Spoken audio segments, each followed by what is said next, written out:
Hello students, good morning. Hope you all are fine. So हम start करते हैं हमारा अकाउंट्स.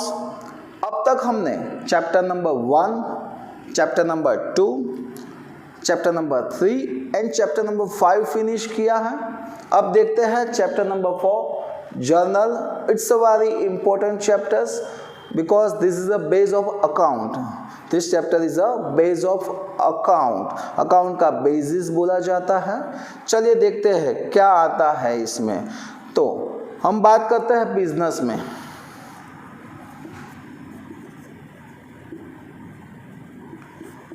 बिजनेस में डे टू डे बहुत सारे यानी कि मैनी ट्रांजैक्शन होते हैं.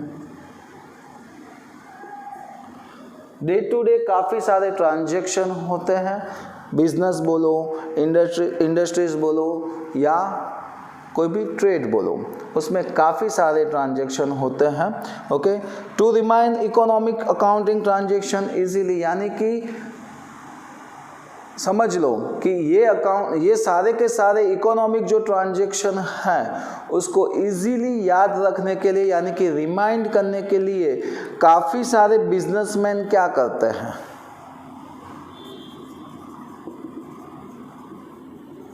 जो भी इकोनॉमिक ट्रांजैक्शन है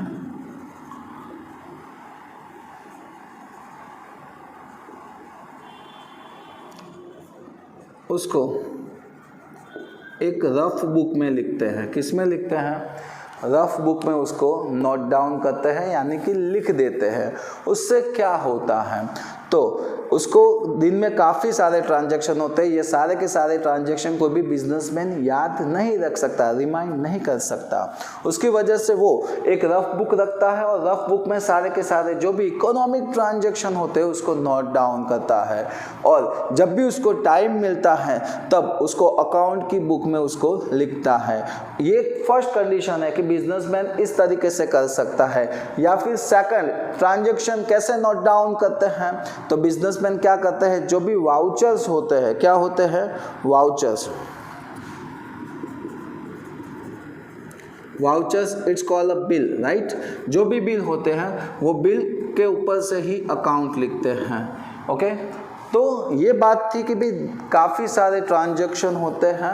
ये ट्रांजैक्शन याद कैसे रखते हैं बिजनेसमैन. हम भी सोच में पड़ जाते हैं कि आप इतने सारे सब्जेक्ट पढ़ते हो तो सभी एक साथ याद नहीं रख सकते. तो बिजनेस में तो कितने सारे ट्रांजैक्शन होते हैं, वो भी बिजनेसमैन याद नहीं रख सकता. इसीलिए रफ बुक में उसकी एंट्री करते हैं.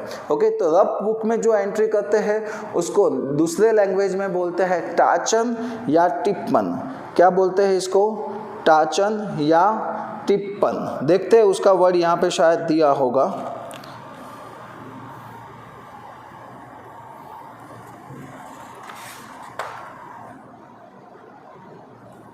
नहीं है यहाँ पे.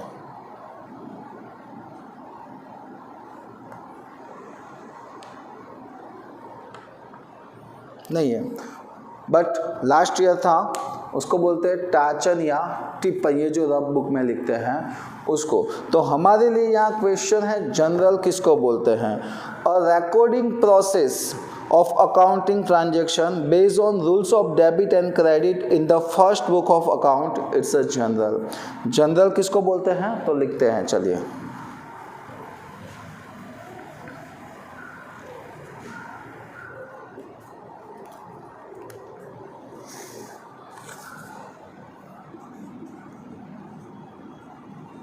What is the meaning of general. Generally ये आता नहीं है, बट आप सीख लो तो अच्छा रहेगा. ये वर्ड कहाँ से आया ये इसके बाद में हम बताते हैं. तो recording process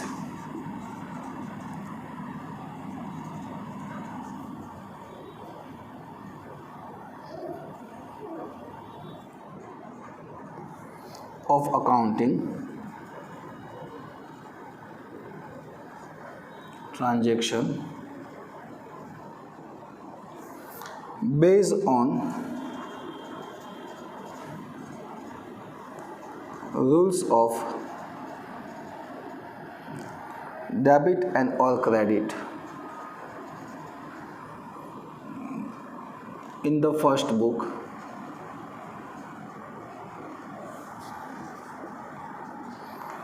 of account is journal.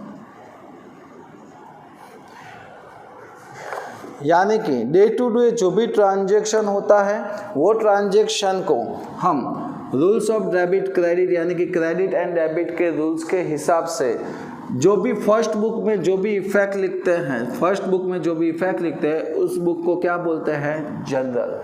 फिर से बोल रहा हूँ कि डेबिट और क्रेडिट रूल्स के हिसाब से, किसके? डेबिट एंड क्रेडिट रूल्स के हिसाब से जो भी ट्रांजैक्शन होते हैं बिजनेस में उसको डेबिट एंड क्रेडिट रूल्स के हिसाब से फर्स्ट टाइम जिस बुक में लिखा जाता है it's called a journal.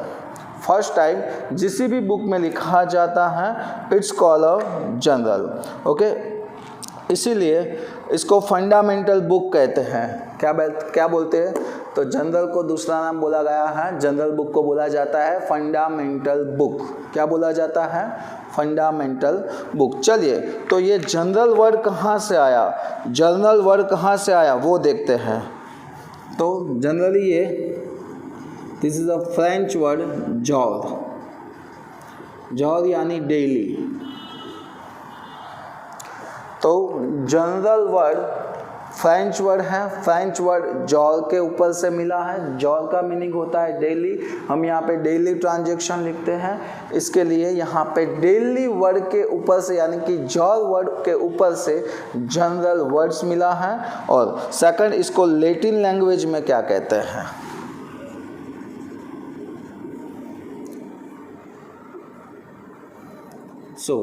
Latin language में जनरल का मीनिंग क्या होता है? तो जनरल का मीनिंग होता है नोट और अ डायरी।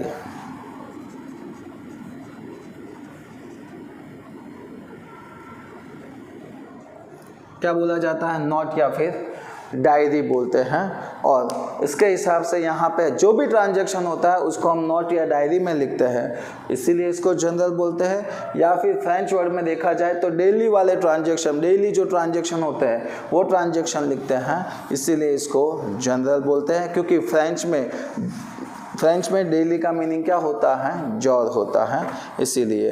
अब हम देखेंगे इसके कैरेक्टर्स, बट उसको देखने से पहले हम क्या देखेंगे? तो ये जनरल होता है वो कैसे लिखा जाता है। सेकंड चैप्टर में हमने 5 स्टेप देखे थे। फर्स्ट स्टेप था कि जो भी ट्रांजैक्शन होता है वो इकोनॉमिक है या नॉन इकोनॉमिक, वो पहले फाइनल करते थे। सेकंड, उसके बाद वो क्रेडिट है या कैश है या क्रेडिट ट्रांजैक्शन, वो देखते थे। थर्ड, फिर इसकी ड्यूअल इफेक्ट देते थे। ड्यूअल इफेक्ट देने के बाद फोर्थ, वो कौन से अकाउंट में आता है वो देखा जाता था, types of account. And number 5, उसमें यूज़ किया जाता था डेबिट एंड क्रेडिट रूल्स। तो ये सारे के सारे स्टेप इकट्ठा होके यहाँ पे जनरल एंट्री करनी है। This is the last step. Okay, तो यहाँ पे हमको डायरेक्टली एंट्री करनी है ड्यूअल इफेक्ट की डेबिट क्रेडिट के रूल्स के हिसाब से। तो पहले हम इसकी थोड़ी थियरी देखेंगे और उसके बाद हम सम स्टार्ट करेंगे। तो अब देखते हैं हम उसके कैरेक्टर्स। तो कैरेक्टर्स के देखने के लिए हमको पहले क्या पता होना चाहिए? तो यहाँ पे ट्रांजैक्शन कैसे लिखे जाते हैं? तो इकोनॉमिक ट्रांजैक्शन लिखे जाते हैं। Second, debit and credit rules के हिसाब से लिखे जाते हैं। ओके, सो हम स्टार्ट करते हैं कैरेक्टर्स ऑफ जनरल बुक्स। उसमें टोटल 5 कैरेक्टर्स हैं। First, original book. Second, dual effect. Third, 2 columns for amount, for order of date and 5 narration. तो देखते हैं इसमें क्या आता है। Original book. ओरिजिनल बुक क्यों बोला जाता है? क्योंकि जो भी ट्रांजैक्शन होता है वो ट्रांजैक्शन की फर्स्ट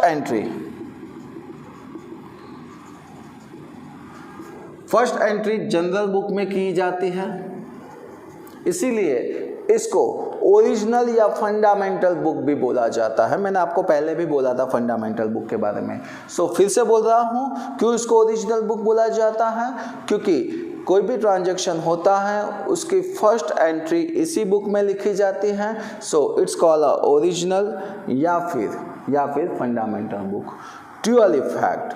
तो कोई भी ट्रांजैक्शन, कोई भी इकोनॉमिक ट्रांजैक्शन होता है, वो इकोनॉमिक ट्रांजैक्शन की हम ड्यूअल इफेक्ट देते हैं, और ड्यूअल इफेक्ट के हिसाब से यानी कि डेबिट एंड क्रेडिट के रूल्स के हिसाब से यहाँ पे ट्रांजैक्शन की एंट्री होती है।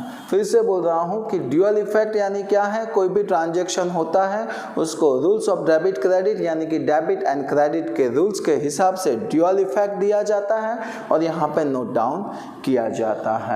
Next, two columns for amount. तो उसमें क्या है, as per dual effect account of debit account will be recorded in debit columns and amount for credit is recorded in credit column. यानी कि यहाँ पे अमाउंट लिखने के लिए 2 कॉलम्स होते हैं, first debit column, second credit column.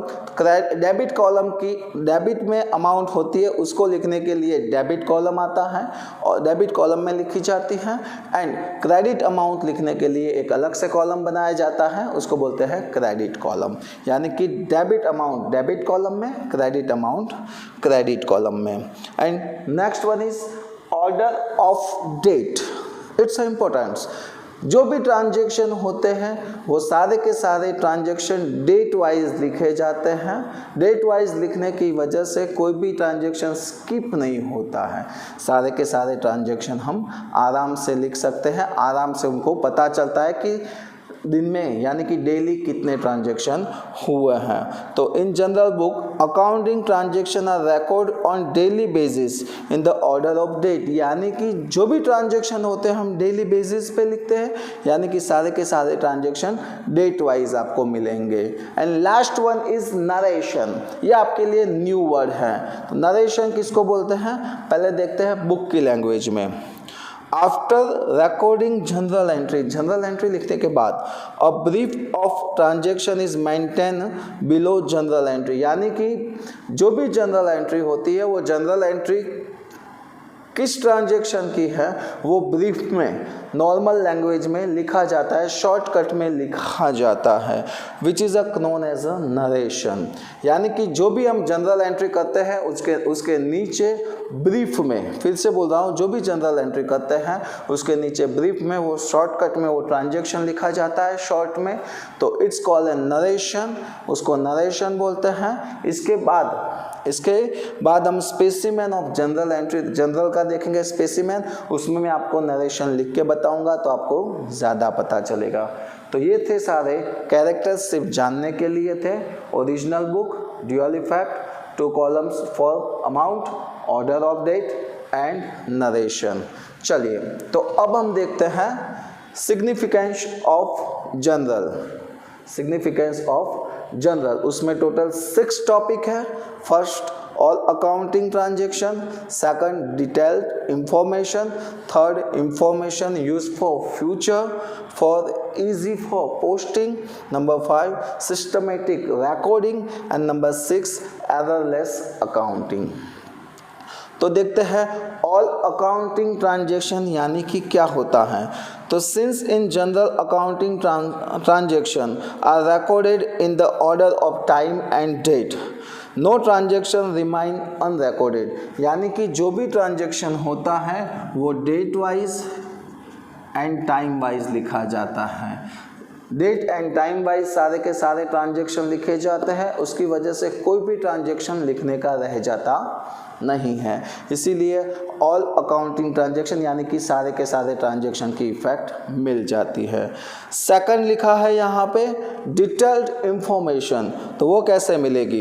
In journal book systematic and detailed information of each transaction is maintain, thus when any information is required can be obtain. यहाँ पे जो भी ट्रांजैक्शन होता है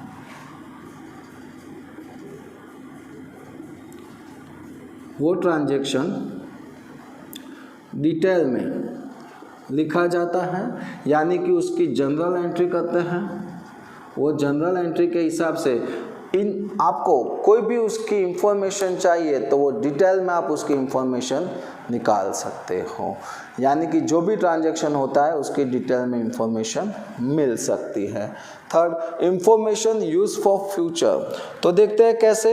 in general at the end of brief information of each accounting transaction is provide, thus in the future information pertaining to transaction become available. यानी कि आप जो भी जनरल एंट्री करते हो, जनरल एंट्री के नीचे आप नरेशन लिखते हो ब्रीफ में, वो नरेशन में क्या होता है, तो जो भी ट्रांजेक्शन होता है वो शॉर्ट में हम ट्रांजेक्शन लिखते हैं। तो उस ट्रांजेक्शन या फिर उस नरेशन के हिसाब से आप इन फ्यूचर में आपको देखना है कि ये जनरल एंट्री कौन से ट्रांजेक्शन की है, क्या ट्रांजेक्शन हुआ था, तो हमने ये जनरल एंट्री की थी, तो वो नरेशन यानी कि ब्रीफ में आपने जो नरेशन लिखा था वो नरेशन के हिसाब से आप फ्यूचर में भी जान सकते हो कि ये कौन सा ट्रांजेक्शन था। इसीलिए लिखा है information use for future, future में ये इंफॉर्मेशन आपको मिल सकती है। नेक्स्ट इजी फॉर पोस्टिंग, तो ये इसके पर है 2 कॉलम्स फॉर अमाउंट। कैसे, तो देखते हैं। In a journal 2 separate columns for debit and credit are maintain. यहाँ पे 2 कॉलम्स होते हैं, debit and credit. It becomes easy that which amount is to be debited and which amount is to be credited। यानी कि यहाँ पे 2 columns होते हैं डेबिट एंड क्रेडिट अमाउंट लिखने के लिए। तो इसके हिसाब से अगर हमको इसका लेदर पोस्टिंग करना है तो लेदर पोस्टिंग में भी इजी रहता है। कौन सी अमाउंट डेबिट है वो डेबिट साइड जाएगी लेदर पोस्टिंग में, जो अमाउंट क्रेडिट है वो क्रेडिट साइड लिखी जाएगी। सो इजी रह जाएगा लेदर पोस्टिंग में। नेक्स्ट सिस्टमेटिक रिकॉर्डिंग, तो देखते हैं। Since before recording transaction in ledger, ledger में ट्रांजेक्शन की इफेक्ट देने के बाद ट्रांजेक्शन आर रिकॉर्ड इन, पहले transaction are record in journal book as per rules, the transaction are record in systematic manners in ledgers. यानी कि जो भी हम ट्रांजेक्शन अकाउंट की बुक में यानी कि जनरल बुक में लिखते हैं वो रूल्स एंड रेगुलेशन के हिसाब से लिखते हैं। उसकी वजह से लेदर पोस्टिंग करने में कोई प्रॉब्लम रहता नहीं है और सारा का सारा सिस्टमेटिक हमको वर्क मिल जाता है। And last errorless accounting, errorless इसीलिए बोला जाता है क्योंकि हम इसमें ड्यूअल इफेक्ट से ट्रांजेक्शन लिखते हैं रूल्स ऑफ डेबिट क्रेडिट के हिसाब से। यानी कि कोई भी ट्रांजेक्शन होता है उसको डेबिट क्रेडिट के रूल्स के हिसाब से लिखते हैं। सो उसकी वजह से हमको कोई भी प्रॉब्लम होता नहीं है, यानी कि कोई भी आप एरर मिल सकती नहीं है। आप कोई भी इसमें क्या बोलते हैं उसको मिस्टेक नहीं कर सकते, मिस्टेक लेस आपको अकाउंटिंग मिल सकता है। ये भी सिर्फ जानने के लिए था। तो ये था signification of general, all accounting transaction, detail information, information use for future, easy for posting, systematic recording and errorless accounting. अब हम इसके बाद आज का लास्ट टॉपिक देखेंगे, इसका स्पेसिमेन। ये है स्पेसिमेन ऑफ जनरल। यहाँ पे मैंने स्पेसिमेन बनाई है, उसका मेन टाइटल लिखा जाता है general book of Shri dash dash dash, यानी कि जिसके बुक हम लिख रहे हैं उसका नाम दिया होगा वो नाम लिखा जाता है। कैसे कॉलम होते हैं, फर्स्ट डेट का, सेकंड पर्टिकुलर्स, थर्ड एलएफ, फिर डेबिट एंड क्रेडिट, इसमें अमाउंट लिखी जाती है लास्ट 2 कॉलम में। तो चलिए आज हम सीखते हैं कि कैसे इसमें नोट करते हैं। तो सबसे पहला है डेट वाला column.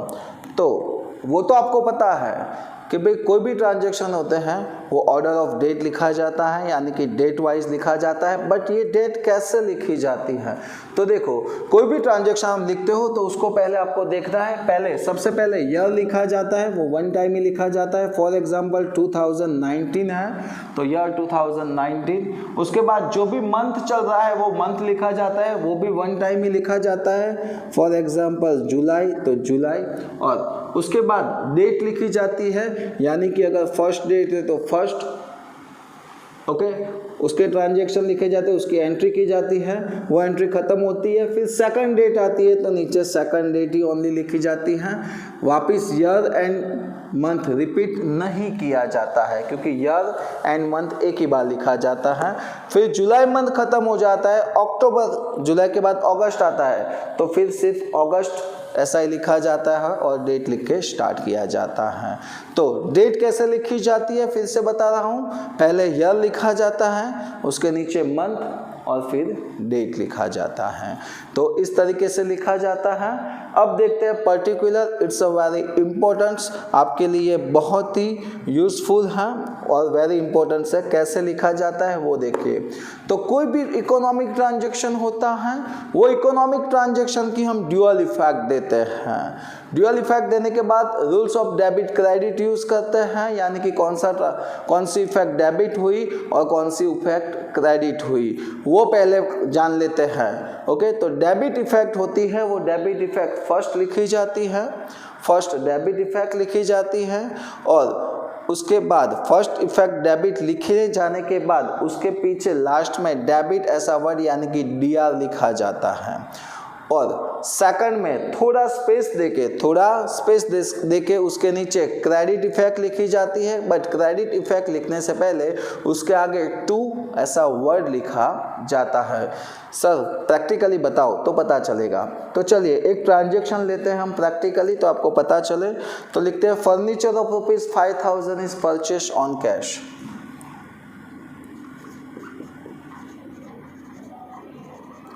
Furniture of ₹5,000 purchase on cash, यानी कि हमने कैश में 5,000 का फर्नीचर परचेज किया है। चलिए हम कैश में फर्नीचर करते हैं तो उसकी ड्यूअल इफेक्ट क्या होगी? Sir furniture comes in